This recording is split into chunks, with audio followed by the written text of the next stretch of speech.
Hello, my name is Noah, and I'm here today to talk about our paper about the applications of particle swarm optimization to system identification and supervised learning. So, let's consider a structural engineer of an aircraft who needs to understand how their aircraft will respond in different scenarios. One of these specific scenarios could be the response of the aircraft due to certain vibrations. So, considering this specific scenario, is there some way we can figure out the relationship between the inputs and the outputs of this system? Can we represent it using some form of a symbolic equation? Well, there are two approaches to this problem. The first principal approach is used when the physics of the system are known. This, however, is not always the case, but data can still be gathered. Using this data that we can gather, we can build a model to represent the relationship between the vibrations and the response of the aircraft. This is what we would call a data-driven model, where the underlying relationships of the system are drawn using data from different inputs and outputs. To understand what the input-output relationship may be, we don't want to give the models just some random inputs and spit out some outputs. This kind of a model that I just described that we don't want is called a black box. So we want the exact opposite, where we can clearly see the structure in the form of an equation. This is what we would call an interpretable model. Here is an example of what some vibration data may look like. This time series data here looks reasonable to model, even though it is nonlinear. There are some irregular peaks and troughs, all of which have different amplitudes. We can represent this using a bunch of functions that look like phi down below. This function phi is what we call a family of functions, where the parameter vector theta can take on any set of values.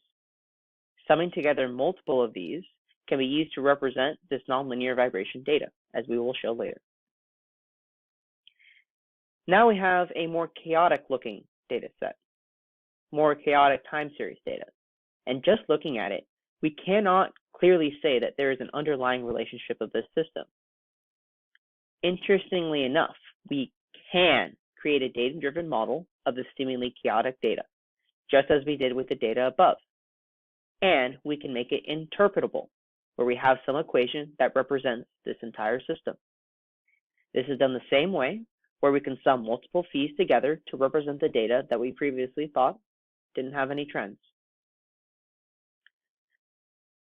Okay, so curve fitting. What other methods are traditionally used to accomplish similar tasks?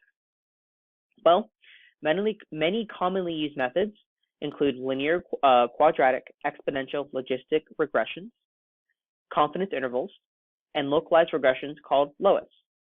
It is even possible to create a piecewise regression where the model is defined differently on different intervals. But specifically, I want to focus on the last one, which is the house of cards. Now, there's an interesting trend here where the model is fit to the given data, but acts extremely unexpectedly when tested on some unseen data points outside of what we give it. This is a challenge that is faced when we forecast, where the data is split between the past and the future. This is not what we are trying to do. So our challenge is to understand what happens between the data points. In order to accomplish this, we hide some of the measurements and try to recover them using our model. We will see how this is done later when we talk about the similarities and the differences between system identification and supervised learning and how we implement them.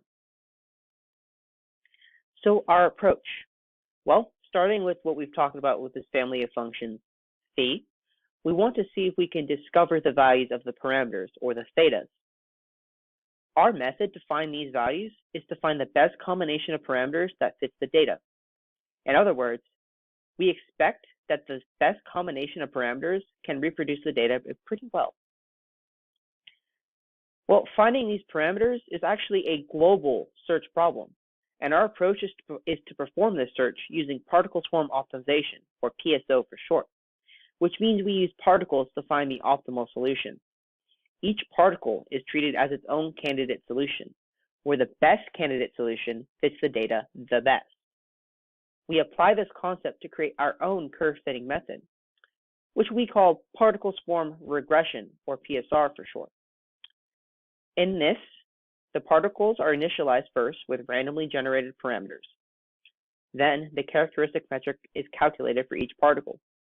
Now, depending on if we use system identification or supervised learning, a different metric will be used. These metrics still represent the degree of fit to the data no matter which method is used. Once they are calculated, the metrics are compared, and the particles that have the best metrics are determined. The first iteration will never converge, therefore, the best particles are perturbed and generate a new swarm. The process repeats until the convergence criteria are met and the best particles are output. Now we have different families of functions that can be parameterized in different ways. We can have polynomials, sinusoids, logarithms, and combinations of everything thereof. The parameters that we use in these functions are not limited by structure, where things like frequencies, phase shifts, and exponents are all applicable. In fact, according to our framework that we define here, any expression can be parameterized. Any expression. And these parameterized functions, which we call basis functions, are used to create a linear combination in order to increase the possibility of attaining a good fit. This resulting expression of the particle is interpretable, thus achieving the goal of discovering a symbolic representation of the data we've been given. And now we saw this diagram on the right of the previous slide. So let's dissect this a little bit. There's a lot going on here. So we'll start with each particle, f, which consists of multiple basis functions, d. Each basis function has its own set of parameters, its thetas. Each data point is input to each basis function to determine the values of the given data points. The dimensions of the data point are given by x down below. A linear regression with L2 regularization is then applied to the output of the basis functions in order to find the weight of each function that best reproduces the data. In other words, we are searching for the best linear combination of the basis functions that reproduces the data. This picture represents a particle with 4 basis functions, each with its own weight, and 3 parameters, resulting in a total of 4 weights and 12 parameters. These 4 basis functions operate on a single data point with 3 dimensions, represented by each x in the data section. But there's an interesting phenomena that we can observe when we look at the weights of each basis function. Many times, one basis function will have the largest weight by a few orders of magnitude. This indicates that the basis function corresponding to the largest weight does most of the prediction of the value for any input. The other functions make small corrections to this prediction, so we can construct a relationship between these, which we call the predictor to corrector ratio. This describes how much the predictor actually dominates the model itself. This gives us insight towards the possibility of constructing a simpler model using just the predictor. However, we don't explore this in the paper. So we built our models. How do we evaluate them? And we mentioned system identification and supervised learning. We mentioned they're different. Well, they're different using the different metrics. The key difference in their metrics is where system identification uses the best particles in one way and converges in one way, and the supervised learning does it in a different way. Now, for the system identification, the goal is to select the best particles based on the training error. For supervised learning, this goal is a bit different, to select the particles based on training error and overfit, both. In other words, supervised learning attempts to find the best trade-off between the training error and the overfit. This overfit that we mentioned, used in supervised learning, is the product of the squared difference between the training and testing errors and the training error itself. The chart on the right reinforces this, where the particle selection metric for supervised learning favors particles that fall on the best fit line more. When using SL, however, more data must be provided than for system identification in order to compare them on equal ground due to the split of the data into testing and training sections. So knowing this information, now we can apply this to a function, some data. So we will ask ourselves, can we recover the parameters of a synthetic function from some data that it generates? Well, we attempt this using our particle swarm regression algorithm with system identification and 200 data points. So we run the algorithm multiple times, and each time we use a different number of basis functions. The chart here on the right describes the magnitude of the percent difference between the true values and the recovered values of the predictor for each parameter. We observe here that using a smaller number of basis functions results in a better recovery of the true parameters, and that a larger number of basis functions results in a greater error. Effectively, we recovered the parameters for a small number of basis functions, but not for a large number. More insight into this is given when looking at the predictor to corrector ratios of the model. Now, we can compare the leading coefficients of each basis function in the particle in order to identify the particle's predictor. The ratio between the coefficient of the predictor and the mean of the coefficients of the correctors tells us how well the predictor represents the data. The chart here on the right shows this value, the predictor to corrector ratio, for various numbers of basis functions that we tested. Here we observe that a higher ratio for 6 and less basis functions is achieved, and a lower ratio for above 6 basis functions is achieved. However, even the smaller ratios, such as maybe 20 or 30, still show dominance of the predictor, where the correctors amount to less than 5% of the model. And when we compare these predictor to corrector ratios to the parameter errors that we found earlier, we empirically observe that the small number of basis functions yields both a low parameter error and high predictor to corrector ratio. It is, however, still important to remember that this is a simple synthetic function that we created. More complex data sets may require larger numbers of basis functions to achieve good results, or not. It all depends on the data set we're using. So now, let's jump into some real examples. Remember the F16 data set that we talked about earlier.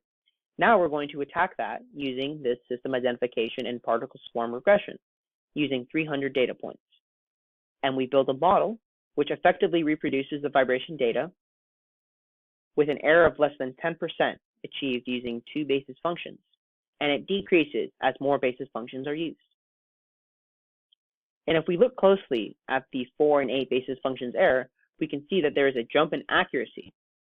However, after 8 basis functions, increasing the number does not improve the results.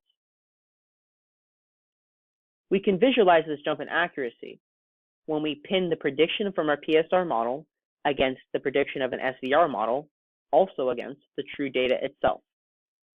The SVR model is a flat blue line, and even though it is still a model, it does not effectively reproduce the results of the true data because it does not have enough data points. Our PSR model does not have this issue, even though it still does not perfectly match the data. Now, when we compare this with the 8 basis functions, we can see that it does a much better job for the PSR of capturing the sinusoidal data. The jump in accuracy here is visible when you compare these two images. In the second image, the SVR prediction is the same one used as the 4 basis functions. Now we can jump back to the supervised learning, and we can do a similar thing with the synthetic dance oscillator, where we're trying to recover the parameters using supervised learning and 500 data points this time. So running it again for multiple basis functions, multiple numbers of basis functions, we can create this chart here, which describes the magnitude of the percent difference between the true values and the recovered values of the predictor for each parameter in the family of functions, phi. We observe here that using between 16 and 128 basis functions results in a good recovery of the true parameters. We can also observe here in the red box that a larger or smaller number of basis functions does result in a greater error outside of the red box. We effectively recovered inside the red box the parameters, where we have 16, 32, 64, and 128 basis functions. And we can do a similar thing as before, where we compare the leading coefficients of the basis functions in the particle. So we can identify what the predictor is, the correctors are, and the predictor to corrector ratio. We use this data to build a chart on the right for different numbers of basis functions, where we can observe a higher ratio, predictor-corrector ratio, for 64 and greater basis functions, and a lower ratio for below 64 basis functions. As before, smaller ratios, such as maybe 10, show dominance of the predictor, where the correctors amount for less than 10% of the model. And when we do the same thing as before, when we compare this predictor to corrector ratio to the parameter errors we defined for this model, we can empirically observe that between 64 and 128 basis functions, we get a both low parameter error and high predictor to corrector ratio. Just like before, it's important to remember that this is still a simple synthetic function, and more complex data sets may need different numbers of basis functions to achieve good results. And now with the supervised learning, because of the different framework of training and testing data, we can test it on 500 data points that the model has never seen before. And the chart on the right shows our results from this, where we have a decreasing error as we increase the number of basis functions steadily from 1 to 1024. Greater than 8 basis functions, however, has an error of less than 1%. And it's also interesting to note that using only one basis function still results in an error of 7% on the unseen data. Now, if we move on to the more realistic example of the F16 vibration data, we use 500 data points for the supervised learning, and we build a model that effectively reproduces the vibration data. We observe that an error of less than 4% is achieved using only 2 basis functions, and that number decreases as we increase the number of basis functions. For all basis functions tested, there is no overfit observed at all. But just as we did before, we can look closer and we can see that the model jumps in accuracy between 2 and 4 basis functions. After 4 basis functions, however, the model does not significantly improve. And we can visualize this jump in accuracy, just like before, by plotting it against the SVR and the true data. Now, here, instead of before, with the system identification and 300 data points, the SVR has 500 data points and now has enough data to create some form of a model that represents the data that we have, instead of just a flat line. The PSR model has a similar trend as the SVR model, and that it captures the oscillations, but not necessarily the amplitudes of the vibration data. And when we compare this to 4 basis functions, we can see that the PSR does a much better job at capturing the chaotic sinusoidal data, and that the jump in accuracy between 2 and 4 basis functions is illustrated by the 2 images here. The SVR prediction, however, is still the same one as used by 2 basis functions, and we can improve our fit accordingly. In conclusion, we are tasked with learning the interpretable model of a system given some observed data. To do this, we leverage both system identification and supervised learning. Using particle swarm optimization, we conduct a global search for the best particle or a candidate solution. We can extend this by searching for the best linear combination of basis functions that reproduces the data we are given. This extension is what we call particle swarm regression. This phenomena of predictors and correctors that we observe is also used to identify interpretable models. The effectiveness of our approach is demonstrated by successfully recovering the parameters of a synthetically damped oscillator. It is further demonstrated by discovering a model that reproduces the seemingly chaotic F16 vibration data well. Thank you very much. We'll now take questions.